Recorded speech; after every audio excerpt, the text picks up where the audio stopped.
Salut les investisseurs malins, j'espère que tu vas bien, je m'appelle Gabriel Jarosson. Aujourd'hui on analyse Limited Resell, la marketplace de sneakers certifiée 100% authentique et neuve en levée de fonds sur Swifen avec comme d'habitude les critères d'investissement gagnants de Léonis Investissement. On va se poser la question ensemble, est-ce que oui ou non il faut investir dans ce business? On commence maintenant. Je suis sur le site de Swifen, je suis armé de mes critères d'investissement. Évidemment, si tu ne connais pas ces critères d'investissement, tu peux les télécharger en description de la vidéo, c'est entièrement gratuit, tu pourras t'en resservir plus tard pour analyser d'autres startups de ton côté. Et puis tu pourras mieux comprendre quand je parle de la méthode ETA, effet d'échelle, traction, avantage injuste. Donc, on parle d'ici d'une marketplace pour acheter et vendre des baskets de manière simple et sécurisée. Alors, plusieurs choses déjà avec cette simple phrase qu'on peut comprendre et qu'on peut déterminer ici. Premièrement, il y a un marché qui est énorme, apparemment 10 milliards en France donc, et 100 milliards dans le monde, donc c'est assez dingue. La société réalise 1,7 million de chiffre d'affaires en 2023 et prévoit de faire plus de 2 millions d'ici la fin de l'année avec une croissance de 60% par rapport à 2022. Donc on est sur une boîte qui a effectivement de l'attraction, hein, très clairement, on peut le dire. On est sur une marketplace, donc a priori, on est sur des effets d'échelle. Ils savent comment monétiser, ils prennent une commission et ils ont une marge qui est toujours dans les marketplaces, on appelle ça petite marge sur gros flux. C'est-à-dire que, tu le sais, en général, je veux une marge, quand je fais ces analyses, supérieure à 50%. Ici, la marge, elle va être bien inférieure à 50%. Ça va être une marge de 5, 10, 15, 20%, un peu comme Amazon ou Airbnb. Mais comme c'est une marge sur des transactions sur lesquelles ils n'ont rien à faire, en théorie, eh bien, on valide tout à fait ce genre de marge. Donc tu vois que tout de suite, on est sur un certain nombre de critères qui est tout de suite intéressant. Donc ils ont plus de 3000 modèles de sneakers, la qualité irréprochable des produits, son image de marque, ils ont 250 000 personnes sur les réseaux sociaux. Ça c'est un léger avantage injuste. Pour l'instant il est tout petit, hein. On va commencer, bon là on le voit plus, voilà, on va le mettre en minuscule comme ça pour l'instant. On va voir s'il y en a d'autres.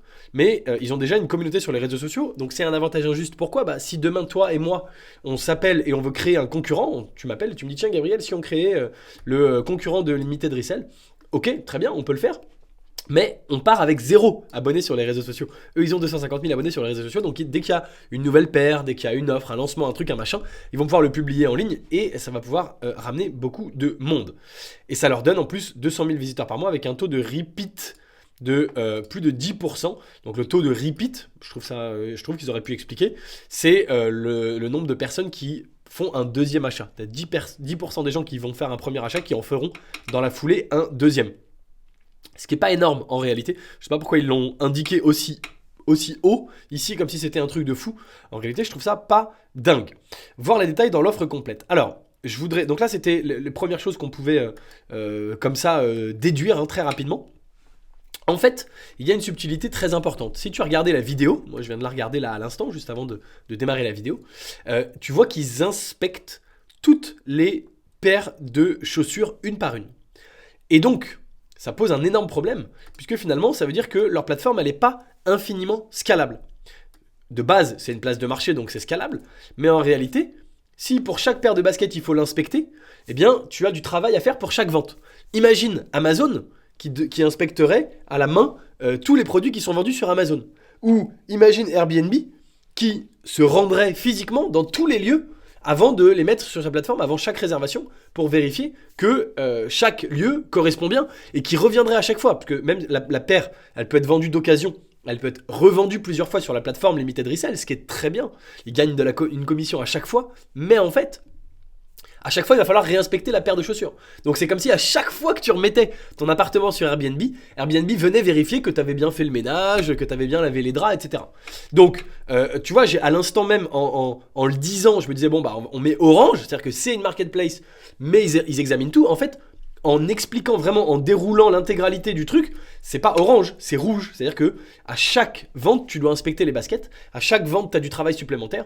Donc, on n'est pas sur le principe d'une scalabilité. Et ça, c'est problématique. Alors, pour la petite histoire, j'avais regardé un business, moi, assez similaire il y a quelques années. Pas avec les baskets, mais avec les smartphones. De la vente de téléphones reconditionnés. Et de la même manière... je trouvais la boîte était géniale, elle explosait. C'était une boîte dans la Silicon Valley du Y Combinator évidemment, qui est ma spécialité. Et la boîte inspectait chaque téléphone, ce qui est normal. On ne veut pas envoyer au client un téléphone pas inspecté ou une basket. Hein. Ça permet à Limited Resell d'avoir toujours de la qualité. Donc je dis pas qu'ils ont tort de le faire. Je dis juste que ça donne au business pas d'effet d'échelle. Et donc pour cette raison, dans le business de smartphone, de revente de smartphones reconditionnés d'occasion, je n'avais pas investi parce qu'il n'y a pas d'effet d'échelle. Ok. On avance sur la suite. On va essayer d'aller voir le LinkedIn des fondateurs. Donc ici, Michael Torgman, donc le CEO, et ici Clément Martinelli, le CTO. Ça a l'air d'être les deux cofondateurs, hein, parce qu'il y a CEO, CTO, les autres ce sont simplement d'autres rôles. Donc Michael, il a fait Toulouse Business School, donc un profil vraisemblablement commercial. Il a été fondateur chez Responsive, donc activité de freelance en conception de site internet, donc ça c'est pas mal. C'est pas mal parce qu'en plus, déjà il a une expérience entrepreneuriale préalable, et en plus, ce qui est intéressant, c'est que c'est quand même des sites internet. Oui, alors remarque, il a un CTO ici, donc il s'en fout de savoir faire des sites internet. Le CTO c'est Clément, et il a fait École Centrale de Lyon Engineering. Donc on a un ingénieur et un commercial. Il a en plus, Michael, une expérience entrepreneuriale préalable. Donc là, on est sur une super équipe.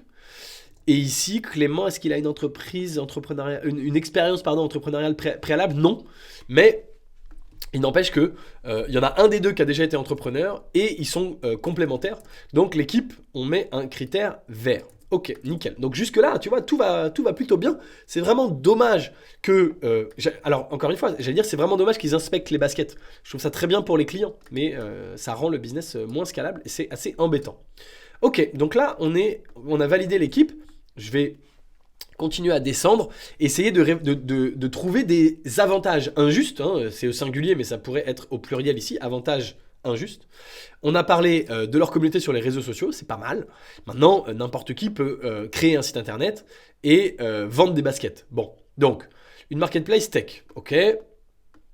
Une garantie authentique, la rareté des produits, processus de livraison optimisé. Bon, n'importe qui peut travailler avec Colissimo, Mondial Relais, DHL. Hein, ça, c'est pas un avantage injuste. Ils font du SEO, de la publicité, n'importe qui peut le faire. Le modèle économique, donc... une marge de 30%. Donc je pense que c'est leur commission en fait, hein, 30%. Là ils disent marge, mais je pense que c'est leur commission. Ok, très bien. Les succès, donc une communauté, ça on en a parlé, c'est pas mal.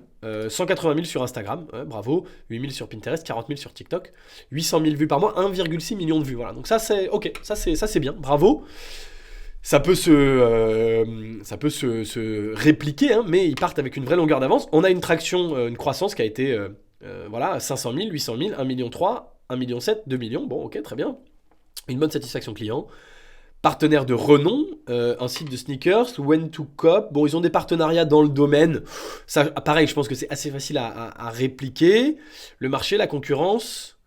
D'accord. Donc il y a quand même des concurrents, bien sûr. Mais ils nous disent que eux, ils ont plus de modèles rares et de modèles très rares. Bon, alors tout le monde dit ça. Est-ce que c'est vrai? Oui, sûrement, mais bon. Si demain c'est We the New ou Kicks, les noms sont pas terribles, mais qui tout d'un coup décollent, en fait les vendeurs, ils vont là où il y a des acheteurs. Donc les modèles très rares, ils vont là où il y a le plus de monde. Peut-être qu'aujourd'hui c'est Limited Resell, mais voilà. Acquisition, ads, SEO, recrutement, ça c'est l'utilisation des fonds, d'accord. Plan d'action, croissance.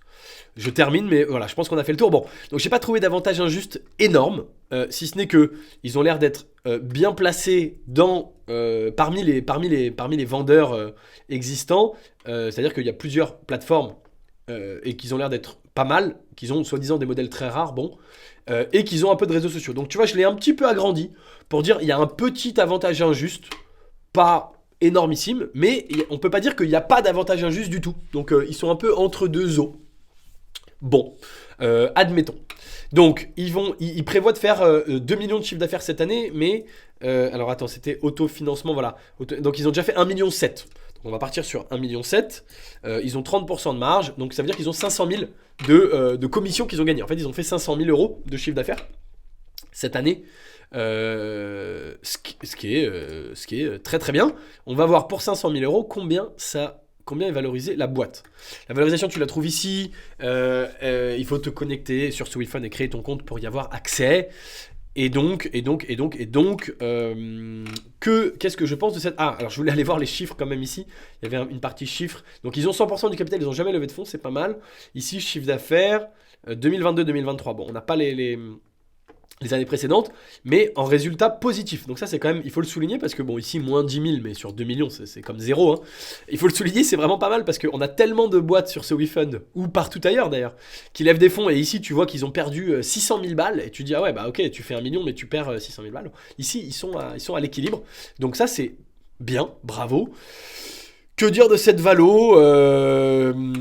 C'est moins de 8 fois le chiffre d'affaires de cette année avec une croissance, ouais. Allez, on va dire que la valo est bien. On va dire que la valo est pas mal. Donc, alors si j'y arrive, voilà, ici. La valo est bien, donc on est sur, tu vois, un truc qui est vraiment pas mal du tout. C'est plutôt mieux que la plupart de mes analyses, en réalité, que je fais, en tout cas sur ce WeFund. Enfin, il y a plus de critères verts. Ici, les effets d'échelle, c'est dommage. Encore une fois, je pense pas qu'il y ait de solution. Soit tu vérifies pas les baskets et du coup, tu as des baskets de mauvaise qualité, les clients sont pas satisfaits.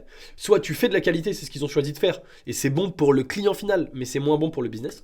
Et puis, pas d'avantage injuste énorme, je trouve, de mon côté par rapport aux concurrents, à part une communauté qui est certes bien, mais qui est peut-être pas suffisant pour moi pour être 100% au vert. Voilà pour mon analyse de Limited Resell. Dis-moi en commentaire bien sûr ce que t'en penses, si t'es d'accord ou pas. Comme tu le sais, si tu me regardes, et si tu ne le sais pas, bah, je vais te le redire. Tu peux, si tu le souhaites, investir avec moi dans des startups directement de la Silicon Valley, le temple, hein, la mecque des startups technologiques, dans lesquelles j'investis personnellement, qui répondent en vert à tous ces critères, et qui viennent toutes du plus grand incubateur de startups au monde qui s'appelle le Y Combinator, où ont été incubés Airbnb, Stripe, Dropbox, Coinbase, Twitch, etc. etc. Si ça t'intéresse, ça se passe à l'intérieur du club Léonis Investissement. Le lien est dans la description. Et au-delà de ça, si tu veux simplement partir de cette vidéo avec mes critères d'analyse et mon explication un peu plus complète, tu peux aussi les télécharger. Le lien est juste en dessous. Je te dis à très bientôt pour une prochaine vidéo. Ciao, ciao.